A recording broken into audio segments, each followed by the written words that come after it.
we have all had a period of time in our life when we study something, you know. Even your career may have been, and may have started out of your study, what you've become good at. So from childhood, we are learning. It's put before us to learn something, to eventually discover perhaps a particular subject that is appealing to you. We're always learning and studying, discovering how the world works, how certain kind of instruments or tools and, you know, like this, to serve our ideas, our inclinations, what we feel we are attracted to. But for many of you, life has brought you here. To myself, we have come to meet. And I myself am asking you, now you've studied so many things in life. Not everything, nobody can study everything. Now I ask you to study yourself. What does it mean? Of course, it's easy if I say, study a little bit about this land, or about the water flow, or about this, you know, the seasons or so on, or about some instrument. Because you take yourself to be the one who is doing the studying, and you're in some way engaged with some objective pursuit to understand something, to gain more skill, to be able to make use of your knowledge for some outcome. But you have come in search of truth. So I don't send you out, go and study the hill, study the water, study the fire anymore. Say, study yourself. What it mean? How to study yourself? Is it one self studying another self? Is it a lower self studying, or learning about, observing, discovering a higher self? So how does one begin, you know? And of course, for many of you who have been following satsang for a time, you know, I don't feel that this question is out of place again. To refresh your looking, how does one study oneself? What is the oneself? Body you can study. I think there's a name for that.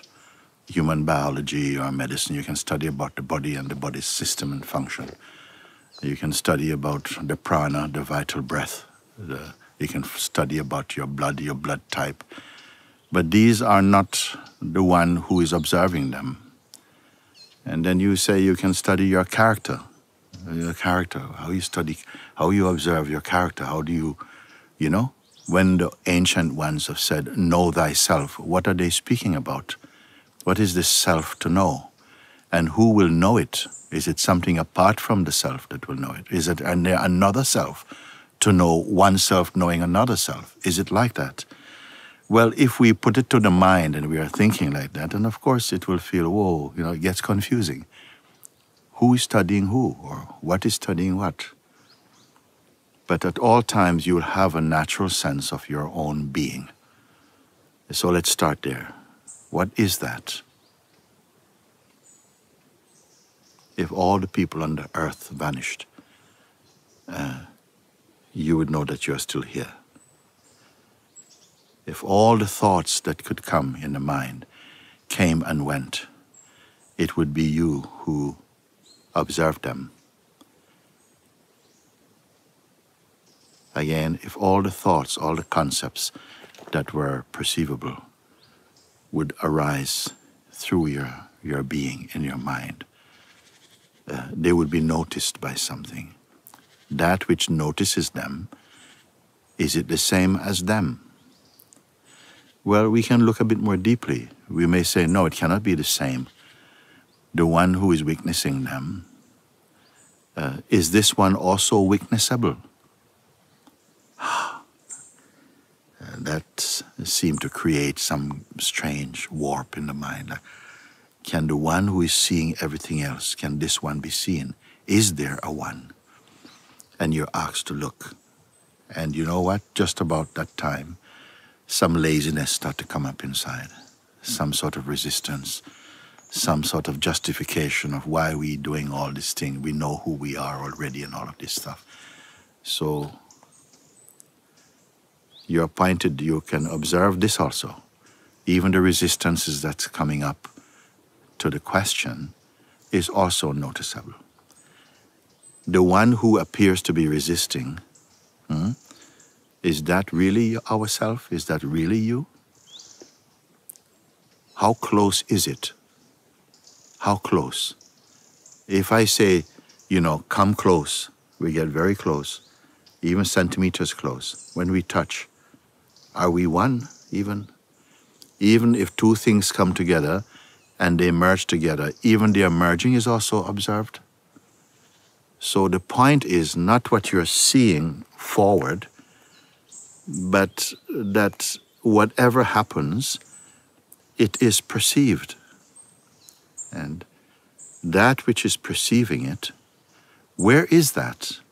Where is its location? Can it be said to be behind or in front or to the side or above or outside or inside even? So for this you must sit. And when I say sit, I simply mean be quiet with this. Can anything that you perceive, that you can say is studyable, meaning that you can observe it, its quality, its nature, its character, its weight, its size, its design, all of these things. But all of these are perceived also. From where does even the perceiving of them, even the perceiving of them is also, can we say also perceived also? The very act of perceiving is also, there's an awareness of this. Look what is happening. Even the sense of yourself in memory, the very archiving of one's history and the sense of your place in the world, there's an awareness even of that. What does it mean? It means that at the place of awareness, does awareness have any content? Our memory, our identity has content. But that which is aware of content, does that have any content? And who can receive this question? Is it a person? When even the person is perceivable? So these are the questions that come with the quest for awakening to the real. And I want to tell you ahead of time, no objective answer will satisfy you. It cannot be seen. That which perceives all things itself cannot be perceived.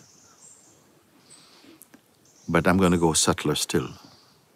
The mind itself is the first one to stand in the witness box to say, all these things I can perceive. All these things I can perceive. All that has shape and size and quality, it is I who perceive them. Time and change, it is I who perceive them. But then we say, isn't mind also perceived? And if mind is also perceived, what is it that is perceiving them? I don't want a word or a conceptual answer. I want the question to become like a searchlight, scanning to see if an entity can be found as the weakness of anything, you see. So that's one of the pathways of self-awareness, leads to self-awareness. You may just find that somehow all the questions just seem to nullify, or they just evaporate or disappear. And what is left is really nameless and shapeless. And curiously, is self-aware, a sort of self-awareness field. This kind of introspection also grows inside its own power. It becomes more acute, much more tight and powerful. But all of it leading into a spaciousness, an intelligence, a deeper than a state, because states are also perceived, you see. And now someone may ask, well, what's the benefit of this, you see? And such a question can only come from the one, again, who wants to have some benefit. As you proceed in your inquiry, in your devotion, in your surrender, you are tasting the fruit of that surrender. And you will see along the steps, each step, you will realize, whoa, I need to go more deeply. And it's not a trap, it's a freedom. The trap is behind what you're leaving. but you're moving more, again, so to speak, back into your natural state. And you will not need someone to tell you this is natural. You see, just like if you are the only person around, if you're sick, you don't need someone else to tell you you're sick. You will know it. When you're happy, you don't need to know, am I happy? You know. And they're the same way. When you are free from the clutter of conceptual noise, you know it. And you know that it is natural. So, thank you. Good, good, good.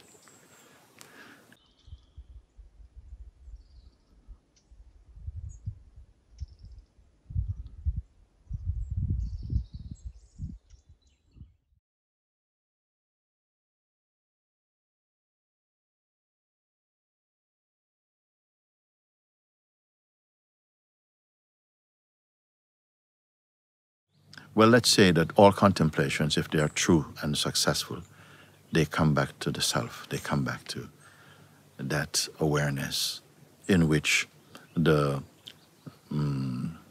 conflicts that come with personhood, the doubts, the confusions, all of these, they are eradicated. And what is remain is just an awareness. An awareness is here. And in it, it feels like all things find their place, whatever that may be. Even this body moving in space is finding its place inside. All things are seen to be flowing in their natural place. Where even the sense of disorder, is inside a greater order. The sense of disharmony is inside the great harmony. You see. And even as one come to that recognition somehow, there is a silence, there is a stillness. There is a stillness which is not against movement. Movement is taking place, it's part of its expression. But inside the core of the movement is this emptiness, this silence, which is its source also. And this is mystery, you see. Because it is not merely, some may say that it is not very scientific. It is pure science. When science reaches the very core of its origin, it's pure science. It's pure. It's the purest. Like the whole universe is built inside the purest concept of God. It's the purest mind. Yes, but that which is even aware of the purity of mind is the unnameable. You see, and it's no distance. It's not like if you go over there, you come closer to the unnameable. Everything is unfolding through and in front of us, to come to see that what really is here is the unnameable. Mooji, sometimes the vibration of personhood is kind of felt, Yes. And usually the mind quickly comes and says there's a sense of a problem. When that is felt in the body. And that is fine, because that is also an exercise that will perhaps be needed in the consciousness to exercise and to discern these things. I find I'm okay with all of them, because the same one that in the body in which the sense of some personal noise or energy manifests, and the one also who feels troubled by it, they're all together part of this dance of the manifest consciousness. So knowing that, they say it's taken care of. Why to bring in now an I to be troubled about it? Is it like this, no? Yeah. But these things, they take time. It's a very slow cook. But sometimes it's like big blast of fire comes and everything is singed. We can never. It's simply happening. It's a very natural, a God-natural unfolding in one way. But at some point, even the unfolding becomes sort of like superficial for you. you know, the interest in the unfolding, you see. And that's not cursing the unfolding. It's just we are using it to, in a sense, everything in the life is a mirror reflecting the true. And the mirror is keep on reflecting more and more subtle things. In this mirror, you can see the most subtle, until actually there's no duality in the mirror, you know. But I feel it does take time. Right? Time is also part of the story of consciousness. You know, development and maturity and all of this. You know, it's not that, oh, we start off so low, and in a sense we can look at it from a worldly perspective, but it seems like the whole thing on every level, including hell, the Supreme is there somehow taking care of the beings, you know. Some are destined to be in a hellish state forever. I don't know what forever is, you know, for as long as they suit their role. But because the nature of movement is always to evolve, you know, to a certain place, and even to evolve and then to back to an ending seems alive. That some things must spend their time and return to whatever their source is in the play of time, inside the timeless. And some things just over spending time with you and in satsang, what I'm noticing is that I know certain roads are gonna end up in a dead end, you know, certain roads within the mind, and something is not entertaining taking any subtle road inside the mind towards a something, you know, and the consciousness is more staying home. I don't know. It's simmering. Simmering. Because for a while we are on fast coke and then somehow it's just sort of simmering. Something is simmering. But even the simmering, there's an awareness of the simmering. But it feels much more, you know, it's like some plants give a bad smell, and some things give a very nice smell, and it becomes a very nice fragrance. This simmering, it feels somehow a harmony is there. At some point, you can even see this. You can even see harmony in a disharmony. You know, it's a strange thing. You say, "Wow, why should that be happening?" And something accepts it because it needs to happen. You know. Does that mean we should do nothing about something you see that seems that, well, if it moves inside the body and it wants to use this body to participate in changing the course of an action, then it will come. If it's coming a lot through the mind, it also will come, because that's where the energy wants to flow, either through mind or in spirit or in form. You know, it finds its way, and it's so excellently wise. You know, it never makes mistake. So any mistake is only made in the mind. It's amazing. This Father, this Supreme.